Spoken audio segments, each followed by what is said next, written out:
तो student chapter को आगे बढ़ाते हैं। पिछली वीडियोज में आपने पीपीसी पूरा कर लिया था और उसके हमने क्वेश्चन भी कर लिए थे। हर कंडीशन को पढ़ाया हमने पीपीसी के अंदर, ठीक है ना।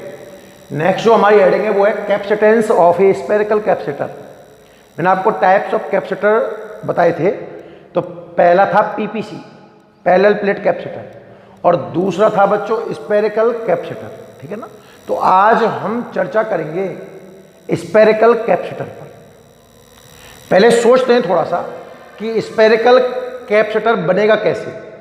देखो, स्फेरिकल कैपेसिटर में जो प्लेटें होंगी वो स्फेरिकल होंगी, सीधी सी बात है भाई। पैरेलल प्लेट कैपेसिटर था तो प्लेटें पैरेलल थी, अब स्फेरिकल है तो प्लेटें कैसी होंगी? स्फेरिकल। अब स्फेरिकल कैसे होगा? आप सोचिए कि आपके पास एक फुटबॉल है। मैं जिस बात को कहूँ उसे अज्यूम करके देखना, आपके दिमाग में स्फेरिकल कैपेसिटर की थीम बन जाएगी। सोचिए कि हमारे पास एक फुटबॉल है बड़ा सा, ठीक है। फुटबॉल का कहीं ना कहीं सेंटर रहा होगा। अब एक छोटी मैंने क्रिकेट की बॉल ली, एक तो फुटबॉल है बड़ी और एक छोटी क्रिकेट की बॉल ली। बच्चों, क्रिकेट की बॉल को फुटबॉल के अंदर इस तरीके से एडजस्ट किया जाए कि दोनों का सेंटर एक ही जगह पर हो। फुटबॉल है आपके पास में, उसका कहीं ना कहीं सेंटर होगा। अब क्रिकेट की बॉल को फुटबॉल के अंदर इस तरीके से एडजस्ट कीजिए कि जहां फुटबॉल का सेंटर है उसी जगह पर क्रिकेट की बॉल का भी सेंटर आ जाए। अब ये जो कॉम्बिनेशन है ना, ये है स्फेरिकल कैपेसिटर। कैसे सोचते हैं? सपोज ये हमारा क्रिकेट की बॉल है, सोचिए बच्चों, ठीक है। ये इसका सेंटर, इसका आप नाम मान लीजिए ए, कोई भी, वो बाद में लिखता हूं। इसकी रेडियस R1 R2 मानने का तरीका है एक स्मॉल आर और कैपिटल आर।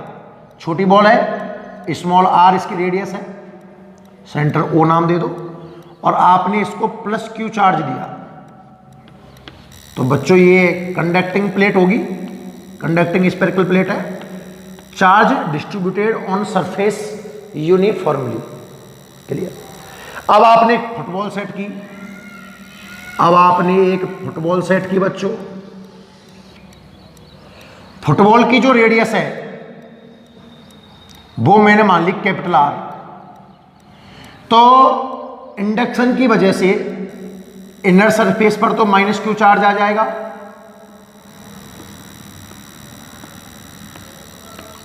और आउटर सरफेस पर कैसा आएगा? Plus Q.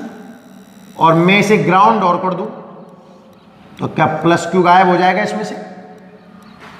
अरे समझ में आया कि नहीं आया? वही सेम तरीका है। देखो, कैपेसिटर की कंडीशंस फिलअप हुई कि नहीं हुई? क्या दो प्लेट हैं? बिल्कुल दो प्लेट है साहब। चलो इनके नाम भी दे दो। इस छोटे वाली स्फेरिकल प्लेट को तो आप ए नाम दे दो, ए, और बड़ी वाली को बी नाम दे दो। दो प्लेटों का एक पेयर है, charge same in magnitude, opposite in nature, separation small है, और एक ग्राउंडेड है। इसका मतलब बन गया ना हमारा ये स्फेरिकल सेल। हाँ है ना? सिर्फ एक बात लगानी है आपको आपकी तरफ से कि pair of two conducting spherical plate. वहां तो मैंने बोला था pair of two conducting plane plate, और यहां बोल रहा हूं मैं pair of two spherical conducting plate, charge same in magnitude, opposite in nature, separated by a small distance, and grounded one plate. This combination is known as spherical capacitor. आपको तो capacitance निकालना है, आगे देखते हैं। डायग्राम कोई बड़ी बात नहीं, कोई रॉकेट साइंस नहीं, ये समझ में आ गया होगा आपको सब, ठीक है ना।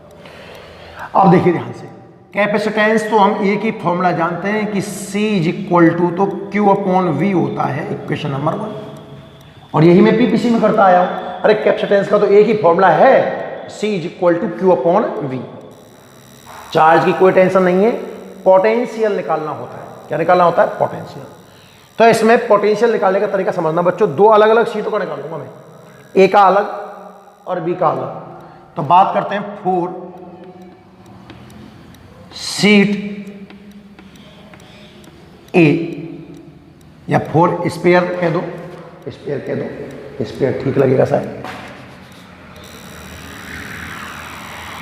4 स्पेयर कैपिटल। अब मैं स्पेयर कैपिटल ए की अगर चर्चा करता हूं, ध्यान सुनना, तो कैपिटल ए का कितना पोटेंशियल होगा उसे मैं वी ए से रिप्रेजेंट कर दूंगा। मतलब ए का तो इसमें अलग निकालना होगा, स्पेयर बी का अलग निकालना होगा, तब आपका टोटल वोल्टेज निकल के आएगा।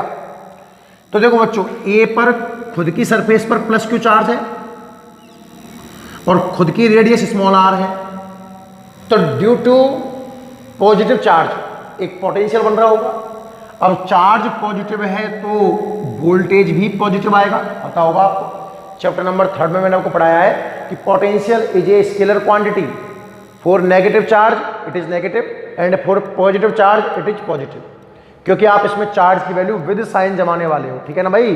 तो प्लस क्यू की वजह से आ जाएगा प्लस के क्यू अपॉन रेडियस, जो कितनी है स्मॉल आर। इस पर माइनस क्यू का भी तो इफेक्ट होगा भाई, जितने चार्ज होते हैं वो सब अपना इफेक्ट डालते हैं। तो प्लस क्यू ने अपना इफेक्ट कितना डाला, प्लस के क्यू अपॉन स्मॉल आर, और माइनस क्यू यहां से कैपिटल आर डिस्टेंस पर है, चार्ज नेगेटिव तो इसका वोल्टेज भी नेगेटिव, के क्यू अपॉन कैपिटल आर। ये समझ में आया कि नहीं आया, ध्यान से देख लो। हम बात कर रहे हैं कैपेसिटेंस निकालने की। कैपेसिटेंस निकालने का फॉर्मूला है C is equal to Q upon V. अब मैं बात करता हूं पोटेंशियल के बारे में। तो पोटेंशियल निकालने के लिए मैंने 2 स्पेयर अलग अलग कर दिए। सबसे पहले मैं बात कर रहा हूं 4 स्पेयर ए। जब मैं ए स्पेयर की बात कर रहा हूं तो बच्चों प्लस क्यू चार्ज की वजह से तो आ गया इसमें के क्यू अपॉन आर, और माइनस क्यू चार्ज के कारण आ गया माइनस के क्यू अपॉन कैपिटल आर। उम्मीद है आपको समझ में आ गया होगा। थोड़ा सॉल्व करें इसको। तो V A is equal to K Q common ले लिया तो 1 upon small R minus 1 upon capital R. थोड़ा और आगे बढ़ाओ। ए का potential is equal to K Q, इन दोनों का जो एलसीएम आएगा वो small R into capital R. Small R से डिवाइड करूंगा तो कैपिटल आर आएगा, और कैपिटल आर से डिवाइड करूंगा तो स्मॉल आर आएगा। ये समझ में आया सबको भाई? अरे आया कि नहीं आया? This is equation number 2। ये तो हो गया कौन से स्पेयर के लिए, ए के लिए। फिर बात करूं मैं 4 स्पेयर कैपिटल। अब ध्यान से देखना, अगर कैपिटल बी की बात देखो आप, तो आप सोच रहे होंगे साहब देखो कैपिटल बी पर माइनस क्यू का इफेक्ट होगा, प्लस क्यू का इफेक्ट होगा। ऐसा कुछ भी नहीं है बच्चों। थोड़ा दिमाग लगाओ कि बी तो ग्राउंड से कनेक्टेड है, बी तो ग्राउंड से कनेक्टेड है। और बच्चों जब 2 चीज आपस में कनेक्ट हो, मान लो 2 बॉडी लूं मैं ए और बी, और उन्हें मैं कनेक्ट कर दूं, तो आफ्टर सम टाइम उन दोनों का पोटेंशियल सेम हो जाता है। मैंने आपको एक मेथड पढ़ाया था, charging by conduction, chapter number 1 में, याद कीजिए, चार्जिंग बाय कंडक्शन। तो मैंने कहा था when we connect 2 bodies after some time potential become same. जैसे हम 2 टंकियां लें और एक पाइप से अगर नीचे जॉइंट कर दें तो कुछ देर बाद उनका वाटर लेवल इक्वल हो जाएगा ना, क्योंकि जिधर लेवल ज़्यादा है उधर से high pressure to low pressure water flow होगा, तब तक कि उनका प्रेशर सेम ना हो जाए। ऐसी कहानियाँ होती है कि अगर मैं 2 अलग अलग पोटेंशियल वाले ऑब्जेक्ट को टच करा दूँ तो आफ्टर सम टाइम उनका पोटेंशियल सेम हो जाता है। तो आप सोचिए कि ग्राउंड, ये प्लेट बी है और ये अर्थ से कनेक्ट है, तो बी का पोटेंशियल अर्थ के बराबर होगा। भाई दो कंडीशन है, या तो अर्थ का चेंज होकर इस प्लेट के बराबर हो जाए, या इस प्लेट का चेंज होकर अर्थ के बराबर हो जाए। अब इस प्लेट में इतनी पावर तो है नहीं कि अर्थ को चेंज कर दे। इसका मतलब इस प्लेट का पोटेंशियल अर्थ के पोटेंशियल के इक्वल होगा। और बच्चों अर्थ का पोटेंशियल होता है 0। मैंने आपको लास्ट चैप्टर में बताया है, पिछले चैप्टर में, कि इनफाइनाइट पर पोटेंशियल 0 होता है और अर्थ का पोटेंशियल भी कितना आता है, 0। इसलिए जो आपकी बी प्लेट है इसका पोटेंशियल आएगा 0। ये समझ में आया नहीं आया? देखो, अरे सबको समझ में आया? आपको कैपेसिटेंस निकालना है। कैपेसिटेंस निकालने का फॉर्मूला है C is equal to Q upon V. Equation number 1 हमेशा से यही आता है मेरा। अब थोड़ा पोटेंशियल निकालने का मेथड समझ लो आप। तो इसमें दो स्पेयर दिख रहे हैं आपको, ए एंड बी। तो पहले मैंने बात की स्पेयर ए की, तो स्पेयर ए में बच्चों प्लस क्यू ने अपना इफेक्ट दिखाया, माइनस क्यू ने अपना इफेक्ट दिखाया। टोटल इक्वेशन नंबर सेकंड में बन गया ए का वोल्टेज। और जो स्पेयर बी है इट इज ग्राउंडेड, तो ग्राउंडेड होने की वजह से इसका पोटेंशियल 0 है। अब मैं बात करूं so net potential, so net potential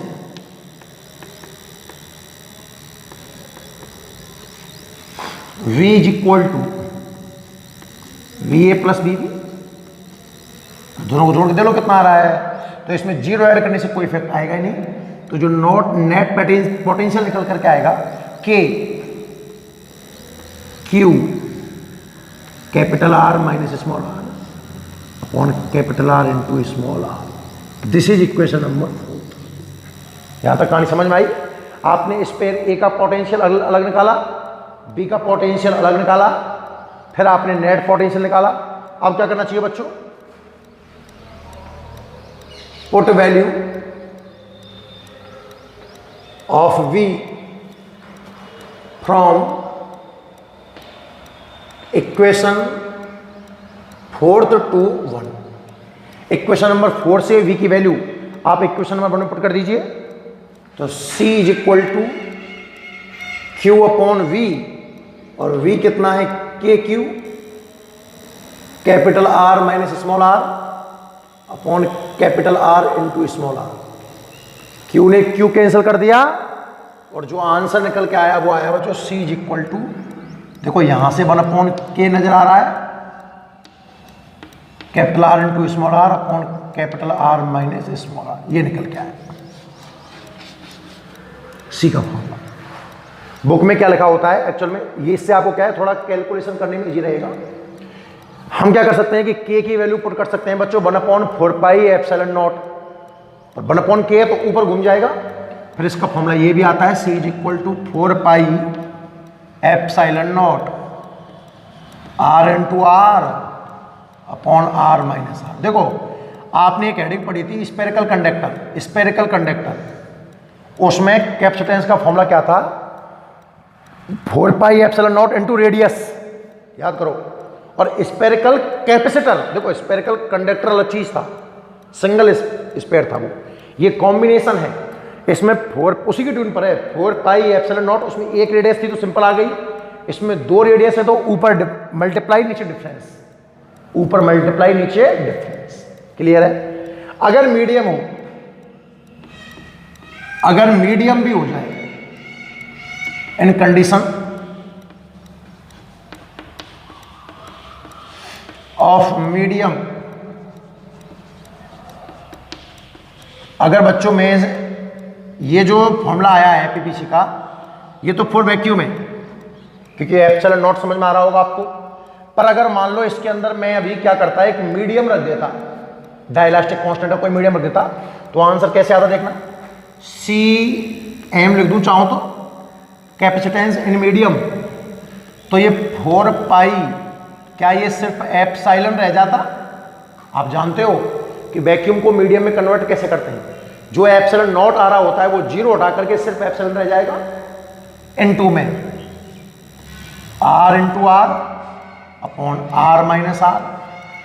अगले स्टेप में चाहूं तो मैं इसको 4 pi epsilon naught into epsilon R into R upon R minus R put कर सकता हूं।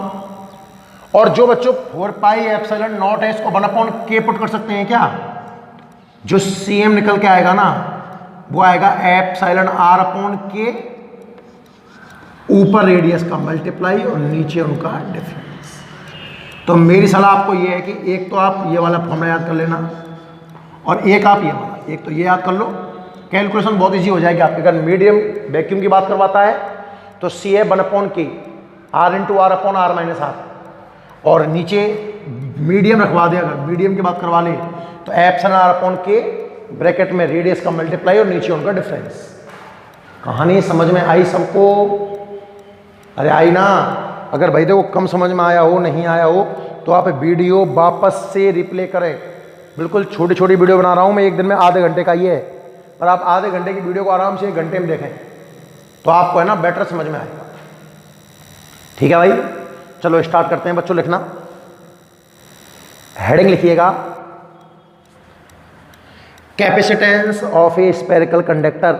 चलो नोट करो, अपने पेन कॉपी उठाओ, स्टार्ट हो जाओ। लिखिए capacitance of a spherical capacitor. Heading लिखें, capacitance of a spherical capacitor. ठीक है, लिखो,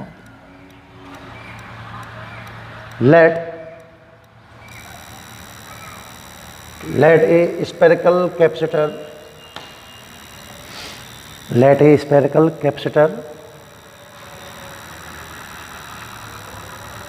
arrange as shown in figure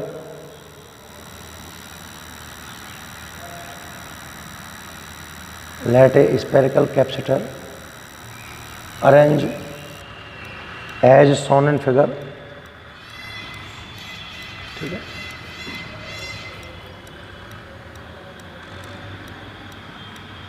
radius of capacitor is small R and capital R. भाई 2 रेडियस होंगे ना इसमें, radius of capacitor is small R and capital R. We have to calculate capacitance of it.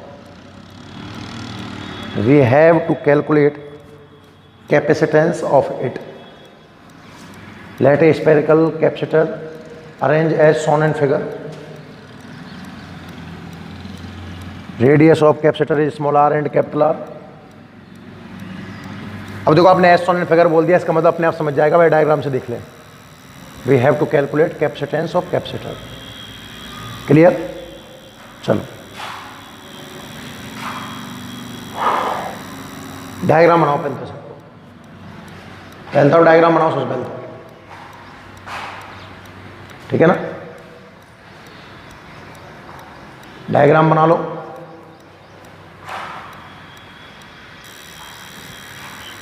Screen pause कर लो बढ़िया सा ना, और सुंदर सा डायग्राम बनाना भाई। डायग्राम के बाद लिखो, चलो,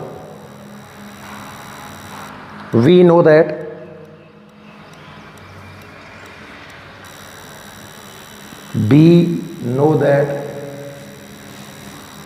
C is equal to Q upon V, equation number 1. We know that C is equal to Q upon V, equation number 1.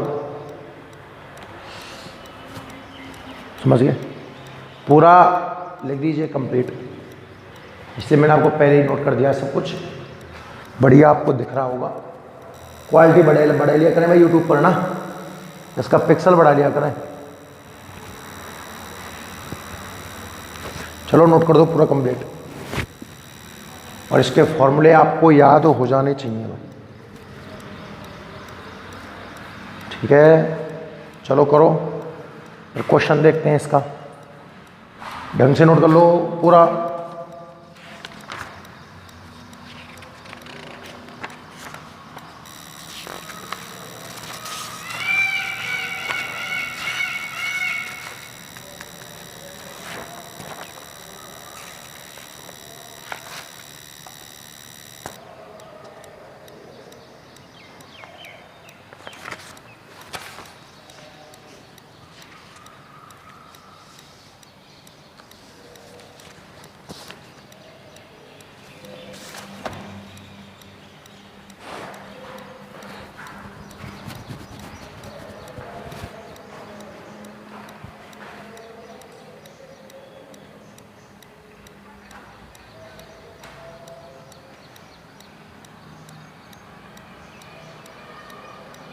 ठीक है, एक इसमें क्वेश्चन देख लेते हैं अपन। एक इसमें क्वेश्चन बन सकता है बढ़िया सा, देखिए एग्जाम्पल नंबर 4.12 आपका होमवर्क रहेगा। एग्जाम्पल नंबर 4 पॉइंट, जैसे आप इरेज कर दो ना, वो तो आपका होमवर्क रहेगा, उसी की ट्यून पर मैं एक क्वेश्चन कराता हूँ आपको।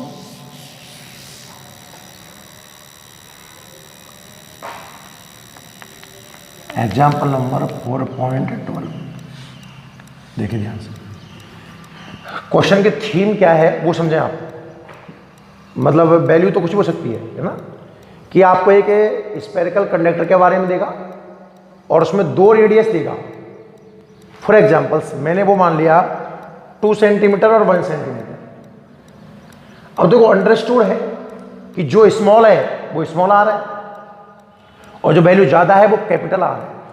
फॉर एग्जाम्पल्स मैंने कहा 2 सेंटीमीटर एंड 1 सेंटीमीटर, तो कैपिटल आर की वैल्यू तो हो गई 2 सेंटीमीटर, या ऐसा करो डायरेक्ट मीटर में ले लें आप कहीं, तो क्यों टेंशन पाल, 2 मीटर और स्मॉल आर मान लिया मैंने कितना 1 मीटर। 2 तो आपको बच्चों को रेडियस देगा, उनके बीच में हमने मीडियम भर दिया, डायइलेक्ट्रिक कांस्टेंट है उसका 18 सपोज, और आपसे कैपेसिटेंस निकलवा लें, बात करवा रहा है फॉर स्फेरिकल कैपेसिटर।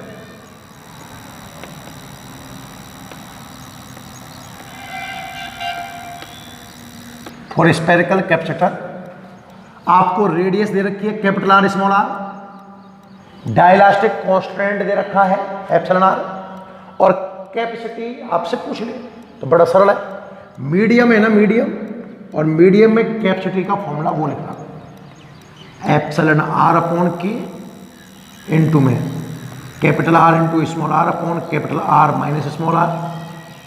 सारी वैल्यू अगर पुट करके देखूं तो ये हो गया 18 और यहाँ 9 into 10 to the power 9 multiply 2 into 1 और डिफरेंस 2 माइनस 1, 9 से इसको कैंसिल करूंगा 2 बार, 2 upon 10 to the power 9 multiply ये 2, टोटल 2 आएगा, तो जो कैपेसिटेंस है 4 into 10 to the power minus 9 farad, और माइनस 9 को मैं नैनो पुट कर सकता हूँ, तो जो इसका आंसर आ रहा है वो आ रहा है 4 नैनो फेरेड। मेरी बात समझ में आई आपको? क्वेश्चन तो बहुत सारे बन सकते हैं इसके ऊपर। अच्छा मीडियम नहीं देता तो बिना मीडियम के सवाल कर लेते, इसको कौन सी बड़ी बात है ना। तो एग्जाम्पल नंबर 4.12 के ही जैसा ये क्वेश्चन है ना। वैसे वो क्वेश्चन आपका होमवर्क है, आपको कमेंट बॉक्स में बताना है। क्लियर है बच्चों यहाँ तक? ठीक है ना। तो ये था आपका capacitance of a spherical capacitor. इस वीडियो में यहीं तक, बाकी देखेंगे अपन अपने अगली वीडियो में। थैंक यू बच्चों।